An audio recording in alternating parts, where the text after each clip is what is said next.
A holiday dish that's gained popularity across the country in recent years is the deep-fried turkey.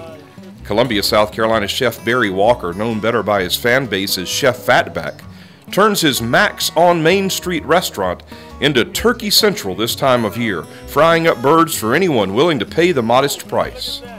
The turkey thing was just something I was doing for my customers because they asked me, hey, I don't feel like staying up 8 hours cooking a turkey, and would you fry one for me? And I said, sure. Well, with the recession and all, it became, I'll fry one for anybody now. And we'll even ship it to you if you want to call, just in time for Christmas. With a deep fried turkey, we have to figure out how much oil to put in the pan. So the question is, how much oil will I have to put in this pot? And how much will the turkey displace the oil so it doesn't boil over when I put it inside? That's the key. So now I have turkey in pot in water, and watch what happens. When I take the turkey out, the water level goes down. So now I know how much oil to put in the pot so I can fry my turkey perfectly. It's very important that you're outside to fry a turkey because you don't want to fry it in your garage, you don't want to fry it in your kitchen.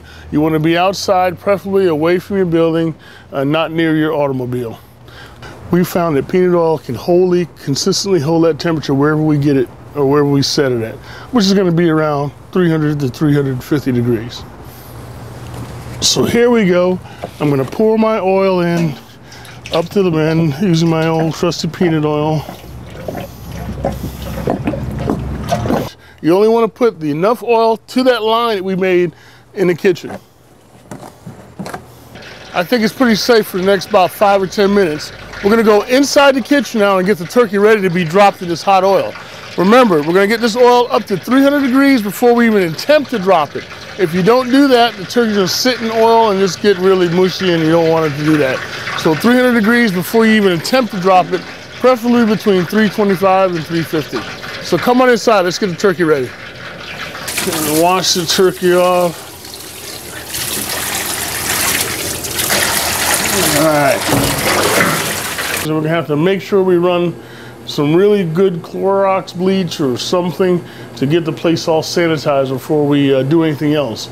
So now we're ready to inject this turkey with our seasoning, which happens to be Chinese 5-spice and soy sauce.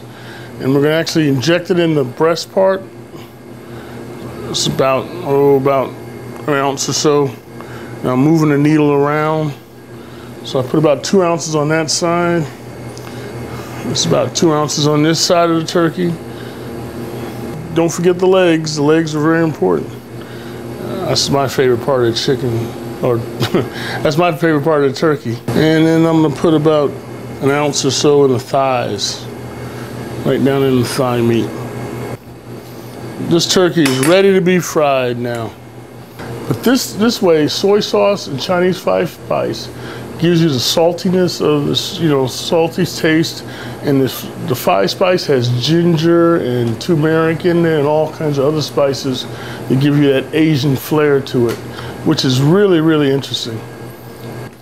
And that's the way I'm actually going to drop them in the hot oil, just like that. Now, if you have a trusty assistant like I do, he's going to drop the turkey down in the oil slowly. Go ahead. Slowly. Let me get this out your way, sorry. Put it on, all the way down. And if my calculations is right and my professors in college was correct, perfect, look at that. The oil is completely submerged over the bird. It didn't splatter all over the place, it didn't cause a fire, and now we're off to the races. This is a 14-pound turkey, so that's gonna take us about, 2.5 minutes per pound, so let's say about 30, 35 minutes before we start checking to see if it's done. Look at that, boys and girls. Woo! There we go. All right, we're gonna check the temperature one more time. And yes, we have it, 155, 160. It's gonna continue to cook a little more. We check the thigh here. Yep, 155. Yes, it did. All right, our turkey is ready for presentation. So now we're gonna take this bad boy in the kitchen and we're gonna let him sit for a few minutes, rest, they call it. Here's your perfect fried turkey, ready to be consumed. Now let me show you how juicy these are. You would have thought by frying the heck out of a turkey it'd be dried out, but I want you to look at this, ladies and gentlemen. Just kind of dig in there. Look at this turkey, man. Ooh. Look at how juicy and, wish you could smell this. Look at how juicy and moist that is. You got smell-o-vision? Here, smell that. Look at that, perfectly fried turkey.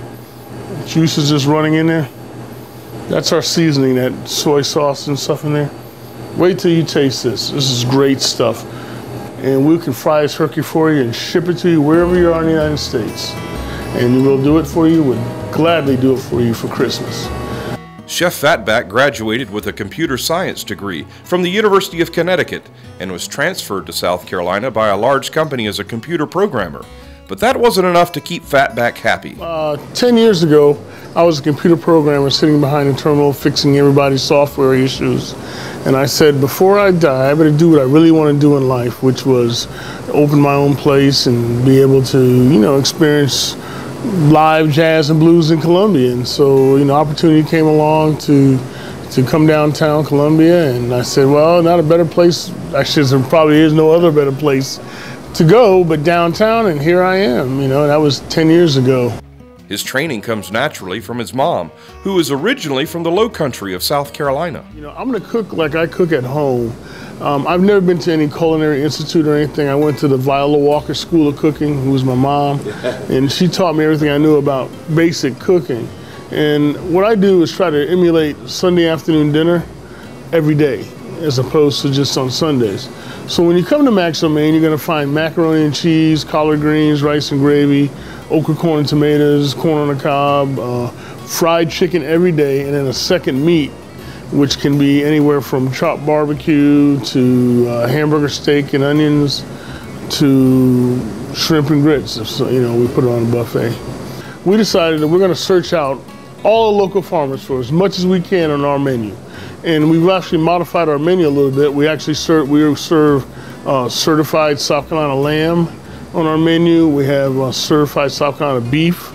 As a matter of fact, I met the cow before he met his demise. I can tell you what it looked like. I mean, we're using Angus beef, you know, on our lunch buffet and our night menu. The chickens we get from right around in Ward, South Carolina, I mean, it's everything we need is right here. And I didn't realize that until I actually started doing some research. Right. From fish to poultry to fruits, and of course peaches, you know, for our world famous peach cobbler dessert, and blackberries for our award-winning blackberry desserts. You know, you had some of that, haven't you? Oh, yeah. You know, we can get all that stuff right here in South Carolina, and we actually do. We make that extra effort to do that. When he's not in the kitchen, the chef is on stage playing the blues. I realized somewhere along the college years that I better find something that can make some money with, and playing guitar wasn't it. So I actually went and got a degree in mathematics from UConn and became a computer nerd and did all that stuff and made a little money from that. And then I never quite put the guitar down. I always kept it, you know. And so when I came down to Columbia, I actually said, well, let me dust it off and put some new strings and just go out to some jam sessions and see what's going on. And I did that. And it was very, very unique because I met some really cool cats that we actually hit it off and formed a little combo, and we kind of played around in different bars and restaurants around Columbia. Then we actually started expanding our spirit to going regional. We actually played from clubs and venues from North Carolina down to Florida. For more information on Max on Main in downtown Columbia, South Carolina, or to order your deep-fried turkey in time for Christmas, log on to maxjazzandblues.com.